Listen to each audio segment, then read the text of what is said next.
Hi friends, welcome back to channel.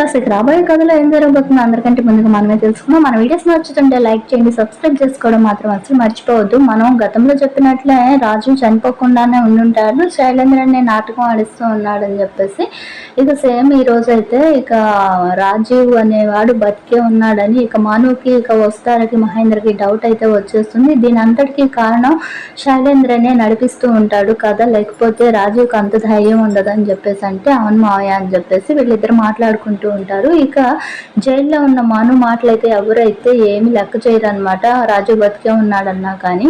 ఇక మా తర్వాత రోజు వచ్చేసరికి ఇక మనునైతే కోర్టుకు తీసుకెళ్లాల్సి ఉంటుంది. ఇక అలా కోర్టుకు తీసుకెళ్లేటప్పుడు ఇక సాక్ష్యాధారాలన్నీ కూడా ఇక రుజువు చేసినట్లుగా తీసుకువెళ్ళి ఇక సబ్మిట్ అయితే చేస్తారనమాట. ఇక అప్పుడు నీకు వస్తారు ఒకటే అయితే ఆలోచిస్తూ ఉంటుంది. ఈ టైంలో ఎలాగైనా సరే రాజీవ్ బావని వెతికి పట్టుకొని తీసుకెళ్తే మను గారికి శిక్ష తప్పుతుంది.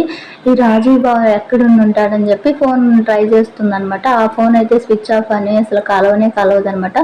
ఎందుకంటే అసలు రాజు అనేవాడు చనిపోయాడని చెప్పేస్తే ఇక వాళ్ళంతా తెలివి ముద్రిపోయిన వాళ్ళు కాబట్టి ఇక ఆ ఫోన్ నంబర్స్ అవన్నీ కూడా తీసేసి కొత్త నంబర్స్ ఉంటాయి కదా, ఇప్పుడు ఎలా అసలు బావని ఎలా కనుక్కోనాలి అని చెప్పేసి ఇలా అనుకుంటూ ఇక శైలేంద్రకి అయితే తెలిసే ఉంటుంది. ఇక శైలేంద్ర కాంటాక్ట్ లిస్ట్ లో అయితే ఉండిద్ది అని చెప్పేసి ఇక ధరణికి అయితే వస్తారా కాల్ చేసి ఏం చేస్తున్నారు మేడం, ఎలా ఉన్నారంటే రాజు చనిపోలేదని నా డౌట్, ఎందుకంటే తను అప్పుడప్పుడు నాకు కనిపిస్తూనే ఉన్నాడు, ఇదంతా కూడా శైలేంద్ర రాజీవ్ కలిసి ఆడుతున్న నాటకం అని చెప్పేసి అంటే నాకు కూడా అలానే అనిపిస్తుంది, వస్తారా అని అంటే నాకు చిన్న హెల్ప్ చేస్తారా అని చెప్పేసి అడుగుతూ ఉంటే ఏంటని అంటే ఇక శైలేంద్ర ఫోన్ నంబర్లో రాజీవ్ బావ నంబర్ అయితే ఉంటుంది.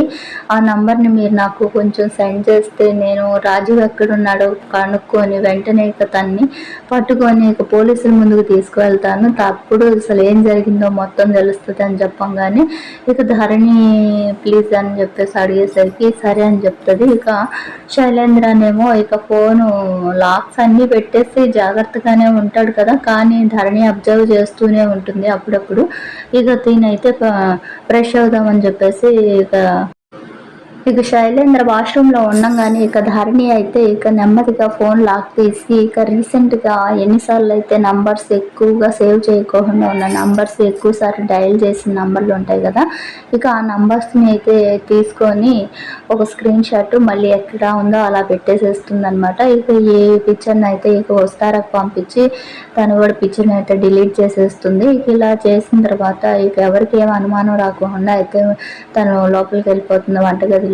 ఇక వస్తారా అయితే ఈ నంబర్స్లో ఇక రోజుకి ఎక్కువ సార్లు 7 times 8 times ఇలా ఉంటాయి కదా, ఇక ఆ నంబర్నన్నిటినీ కూడా ట్రేస్ చేసినట్లుగా ఈ నంబర్స్కి ట్రై చేద్దాం అన్నట్లుగా ఇక వస్తారా కూడా ఆ నంబర్ని ప్రకారం లొకేషన్ ఎక్కడుందో చూస్తుంది. ఇక ఆ లొకేషన్ ప్రకారం ఇక రాజీవ్ని పట్టుకోవాలని చెప్పేసి అయితే ఇక రాజీవ్ కోసం అయితే బయలుదేరుతూ ఉంటుంది.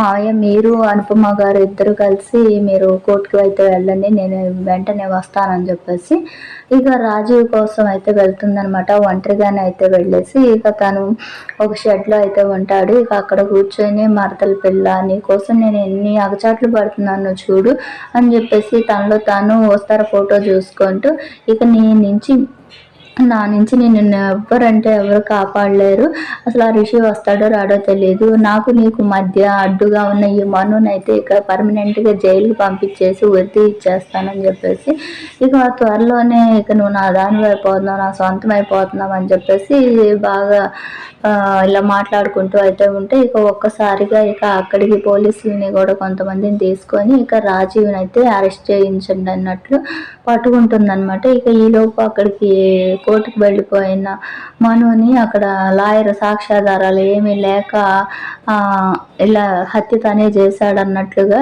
ఇక అన్నీ కూడా సాక్ష్యాలు ఉన్నాయి అనేసి చెప్తూ ఉంటారు. ఇక అదే టైంలో ఇక రాజీవ్ని కూడా తీసుకువెళ్ళేసి సబ్మిట్ చేస్తారు కోర్టులో. ఇక అప్పుడు నిజం చెప్పమని చెప్పేసి ఇక అంటే ఇక ఇదంతా కావాలని నేనే చేశాను, ఆ రోజు నన్ను చంపడానికి వచ్చినప్పుడు జస్ట్ వార్నింగ్ ఇచ్చి వెళ్ళిపోయాడు, తన మీద కోపంతో నేనే ఇదంతా ఇట్లా చేశాను అని చెప్పేసి నిజాన్ని అయితే ఒప్పుకుంటే ఇక రాజీవ్ని మళ్ళీ ఇక జైలుకి అయితే పంపిస్తారు. ఇక మనుకి ఏ సంబంధం లేదని చెప్పేసి ఇంటికైతే తీసుకెళ్ళిపోతూ ఉంటారు. ఇక పోలీసులు కూడా చాలా అంటే చాలా బాధగా, సారీ సార్, మాకున్న ఆధారాల ప్రకారం మీరు హంతకుడు అనేసి చాలా మాటలు అన్నాను, సారీ అన్నట్లుగా. అంటే మీకు ఇంకొకసారి చెప్తున్నాను, అన్ని పక్క ఆధారాలు లేకుండా ఎవరిని ఒక మాట కూడా అనొద్దని చెప్పేసి మను అక్కడి నుంచి అయితే వెళ్ళిపోతాడు. ఇక మనుని తీసుకొని మహేంద్ర అనుపమ ఇంటికి అయితే వస్తే, వచ్చావా నాన్న, నీకోసం ఎంతకు ఎదురు చూస్తున్నానో తెలుసా అని చెప్పేసి, ఏ నాన్న అసలు ఏం జరిగిందని అంటే, ఆ రాజీవ్ శైలేంద్ర కలిసి పక్క ప్లాన్ వేసి ఇలా చేశారు ఓల్డీ అని చెప్పేసి ఓల్డీ తనతో చెప్తూ ఉంటాడు. ఇక ఇలా ఉండంగానే ఇక వసుధార అయితే ఇదంతా చేసిందని చాలా థ్యాంక్స్ వస్తారు గారు అని చెప్పేసి అంటే, మా కాలేజ్కి మీరు చేసిన సాయం కట్టి ఇదేం పెద్ద సాయం ఏం కాదు, అది మా బాధ్యత అని చెప్పేసి ఇక వస్తారా అయితే ఇక మనుని బయటికి తీసుకురావడానికి, ఇక రాజుని పట్టుకోవడానికి మంచిగా అయితే హెల్ప్ చేస్తుంది. ఈ విధంగానే కేసులో నుంచి మను బయట అయితే పడతాడు. ఇక ఆ తర్వాత కూడా మళ్ళీ దత్తత కార్యక్రమాలు ఇవన్నీ ఏమి వద్దంటే వద్దనేసి ఇక అంటూ ఉంటాడనమాట. ఇక వస్తారాకైతేనేమో ఇచ్చిన 3 నెలల గడువు అయితే అయిపోతూ ఉంటుంది. అంటే ఇది సీన్ అయిపోయిన తర్వాత ఈ జైలు సీన్ అనేది అయిపోయిన తర్వాత ఇక వస్తారా రిషిని వెతికే పనిలో అయితే వెళ్లాల్సిందే. ఎందుకంటే 3 మంత్స్ అనేవి దగ్గర పడిపోతూ ఉంటున్నాయి కదా, అందుట్లోనూ తనని ఇరికించింది కదా వస్తారా, వీడియో క్లిప్ తీసి ఫణీంద్రకి చూపించి ఇలా తిట్టారు అని చెప్పేసి దానికి ఎలాగైనా రివెంజ్ తీసుకోవాలని చెప్పేసి దేవయాని కూడా 3 నెలలు అయిపోయింది ఆ రాజీవ్ గారు కేసులో పడి ఇక రిషినే మర్చిపోయి మను అనుకుంటా తిరుగుతుంది వస్తారా అని చెప్పేసి. ఇది రిషిని వెతికినట్టే, రిషి దొరికినట్లే. ఇక రిషి లేనని వార్త ఇక వస్తారతోనే చెప్పించి మళ్ళీ కర్మకాండలు పనులు చేయాల్సింది.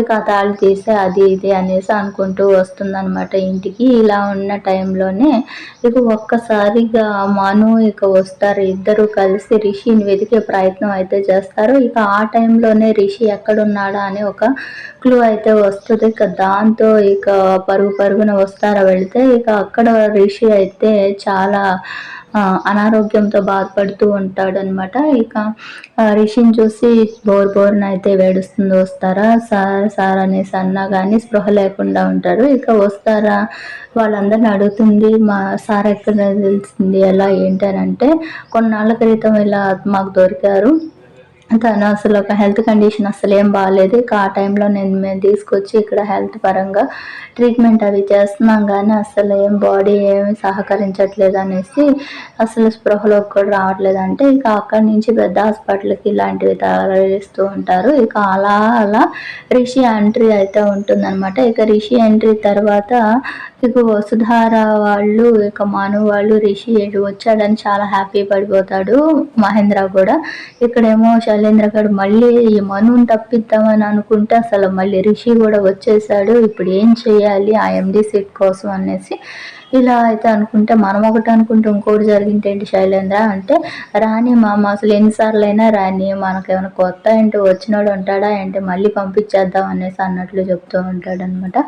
ఈసారి వచ్చే రిషి ప్రతిసారి పంపించేస్తే వెళ్ళిపోయే రిషి కాకుండా ఇక ఈసారి అయితే కొంచెం క్యారెక్టర్ని కొంచెం మంచిగా డిజైన్ చేసి పప్పులా కాకుండా కొంచెం రెండో హీరో కంటే బెటర్గా మంచిగా చేసి, అంటే హీరోయిజం మొత్తం ఇప్పుడు మను చూపిస్తున్నట్లుంది కదా, మొత్తం రోల్ అంతా రిషికి ఇచ్చేసి ఇక మెయిన్ హీరో లాగా అయితే పెడితే బాగుండనేమో.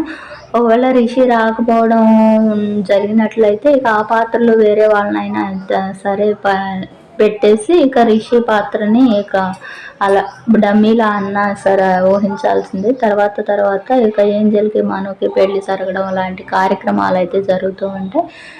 ఇక రేపు ఎల్లుండు స్టోరీస్ మొత్తం కూడా సోమవారానికి ఇక రాజీవ్ని తీసుకొచ్చి కోర్టులో సబ్మిట్ చేసి మనుని బెయిల్ మీద ఇక అంటే నిర్దోషిగా బయటికి తీసుకురావడం అనేది ఈ 3 రోజుల స్టోరీలో జరిగేది. అంతకు మించి అసలు ఏమి జరగదు. ఓకేనా ఫ్రెండ్స్, బాయ్.